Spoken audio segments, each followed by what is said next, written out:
குருவே சரணம். இன்னைக்கு 25/7/2025 ஆடி வெள்ளிக்கிழமை 9ஆம் தேதி. இன்னைக்கு மூலம் நட்சத்திரக்காரர்களுக்கு சந்திராஷ்டமம். ஒரு அப்பாவுக்கும் மகனுக்கும் எதிர்மறையாக இருக்கக்கூடிய குடும்பத்தில் கூட இன்னைக்கு அன்பு பாசமாக நடந்துக்குவீங்க. வருத்தத்தில் இருக்கக்கூடிய தாயார்னாலையும் இன்னைக்கு ஒரு வழக்கத்துக்கு மாறான போக்கை கடைபிடிப்பீங்க. அன்பு பாசமாக இருக்கக்கூடிய இல்லத்தரசியார் வகையில் இன்னைக்கு வழக்கத்துக்கு மாறான ஒரு செலவினங்கள் வரும். உழைக்கின்ற உழைப்பில் இன்னைக்கு வழக்கத்துக்கு மாறான ஒரு சோம்பல் போக்கு இன்னைக்கு கடைபிடிப்பீங்க. அதனால செலவினங்கள் வரும்.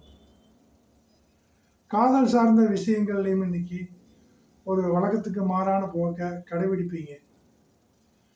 இன்சூரன்ஸ் மற்றும் அது சார்ந்த விஷயங்கள்லையும் இன்னைக்கு ஒரு வழக்கத்துக்கு மாறான செலவினங்கள் வரும். பெண் நண்பர்களாலேயும் இன்னைக்கு ஒரு வழக்கத்துக்கு மாறான செலவினங்கள் வரும். இதெல்லாம் ஒரு பொது பலன்கள் தான். நீங்கள் சரியான பலன் தெரிஞ்சுக்கணுன்னா உங்கள் ஜாதகத்தை ஒரு கன்சல்ட் எடுக்கணும். மேலே இருக்கிற நம்பருக்கு உங்கள் ஜாதகத்தை வாட்ஸ்அப் பண்ணி நீங்கள் தெரிஞ்சுக்கலாம். நன்றி, வணக்கம், வாழ்த்துக்கள் நண்பர்களே.